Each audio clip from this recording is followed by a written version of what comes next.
Assalamualaikum warahmatullahi wabarakatuh. Oke, dalam video kali ini kami dari kelompok 10 akan menjelaskan hasil akhir tugas kami dari mata kuliah komputer forensik dengan judul Implementasi Komputer Forensik dalam Investigasi dan Penegakan Hukum. Oke, dengan anggota kelompok 10 yaitu saya sendiri Luhur Ikram dengan NIM 17 21242. Saya Revan Aldian Yahya dengan NIM 17221021. Nama saya Alkafi Priambodo dengan NIM 17220740.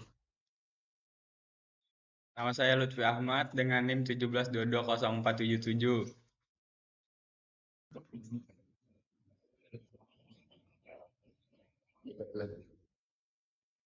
Nama saya Syahrijal dengan NIM 17221014. Ayo. Oke, sebelum kita membahas lebih jauh tentang komputer forensik, yang pertama akan kita bahas adalah latar belakang. Jadi latar belakangnya adalah untuk memperkembangi teknologi informasi yang berdampak besar pada masyarakat. Nanti akan berfokus kepada munculnya kejahatan cyber dan juga mengetahui bukti-bukti kejahatannya, baik itu dalam bentuk digital ataupun non-digital, yang sifatnya itu mudah rusak dan bisa dimanipulasi. Oleh karena itu, komputer forensik diperlukan untuk menangani bukti-bukti digital tersebut untuk ditangani secara sah dan akurat, serta untuk mendukung penyelidikan digital dan proses hukumnya. Di sini saya akan menjelaskan tujuannya. Yang pertama, menjelaskan pengertian dan ruang lingkup komputer forensik. Yang kedua, mengurangi proses dan metodologi investigasi forensik digital. Dan yang ketiga, mengidentifikasi jenis-jenis bukti digital dan sumbernya. Dan yang keempat, menganalisis aspek hukum pembuktian digital di Indonesia. Dan yang terakhir, menjelaskan pentingnya standar dan etika dalam praktik komputer forensik.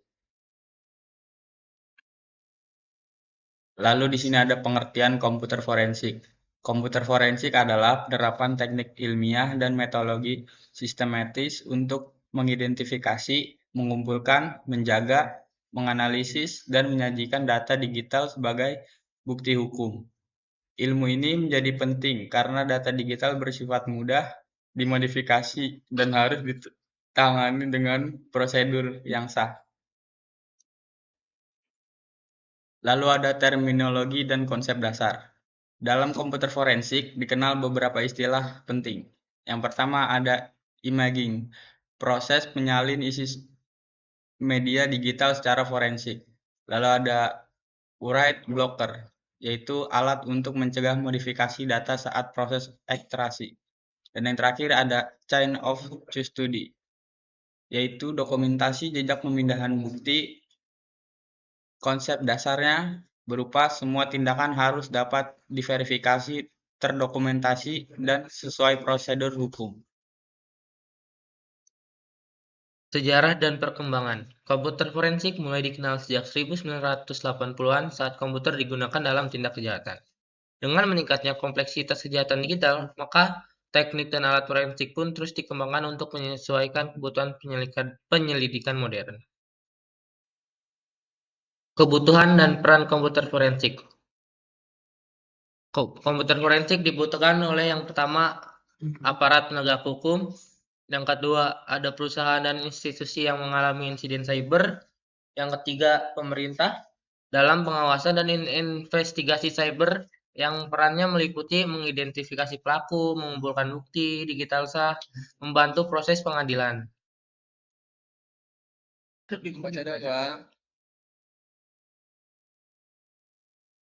Proses investigasi forensik digital. Yang pertama ada identifikasi, yaitu menentukan permasalahan dan bukti. Yang kedua ada penyimpanan atau akuisisi, pengambilan data secara forensik. Yang ketiga ada analisis, yang interpretasi dan penyaringan informasi. Yang keempat ada presentasi, menyajikan hasil sebagai laporan untuk hukum. Semua proses harus dijalankan sesuai prosedur dan standar. Di sini saya akan menjelaskan jenis bukti digital beserta dengan contoh-contohnya. Untuk contoh bukti digital yang pertama yaitu ada email, yang kedua ada file log, yang ketiga ada chat, dan yang terakhir, yang keempat itu ada dokumen. Sementara untuk sumber bukti jenis digital yang sumber bukti seperti open computer system, yaitu ada desktop dan laptop. Untuk communication system itu ada email, media sosial, dan jaringan. Lalu untuk embed system yaitu ada kamera CCTV, IoT, dan ponsel. Berikutnya ada peralatan dan kompetensi ahli. Yang pertama yaitu ada investigator forensik, memerlukan keahlian teknologi dan hukum. Lalu ada alat yang dipergunakan adalah ada write blocker, terus ada disk duplicator, software encase, dan FTK. Lalu untuk sertifikasi profesional, misal contohnya ada CFE, CHFI, dan kompetensi ini menjamin kualitas dan keabsahan bukti. Lalu berikutnya aspek hukum dan teori pembuktian, yaitu ada UU ITE dan KUHP. Lalu sistem pembuktian menggunakan teori negatif Wettelich, membukti harus cukup secara hukum dan meyakinkan hakim. Bukti digital dapat dijadikan alat bukti surat dan keterangan.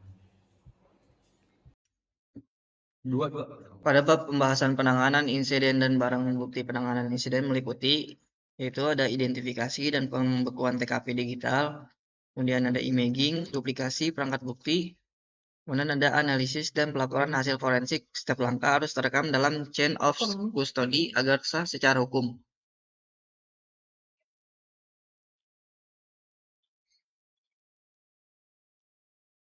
Standarisasi dan etika profesi standar internasional yang digunakan yaitu ada SWGDE, kemudian ada IOCI, kemudian ada IACIS, etika profesi.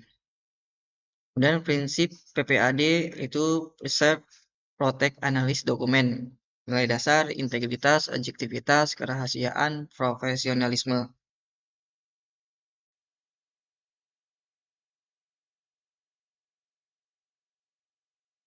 Kesimpulan, komputer forensik sangat penting untuk mendukung penegakan hukum di era digital. Dengan proses dan etika yang tepat, bukti digital dapat dihadirkan secara sah dan valid di pengadilan.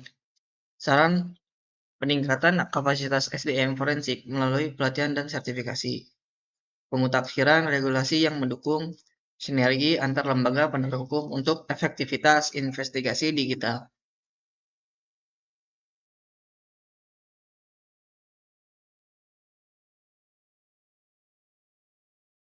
Ya, sampai segini saja penyampaian materi tentang implementasi komputer forensik dalam penegakan hukum. Terima kasih kepada teman-teman kelompok 10 atas penyampaiannya. Dan kami ucapkan juga terima kasih kepada dosen pengampu mata kuliah komputer forensik, yakni Ibu Sufriati Ningsih, Eskom. Oke, bagi teman-teman yang masih ingin membahas ataupun ada pertanyaan, boleh drop di kolom komentar. Kurang lebihnya itu saja dari kelompok 10. Wassalamualaikum warahmatullahi wabarakatuh.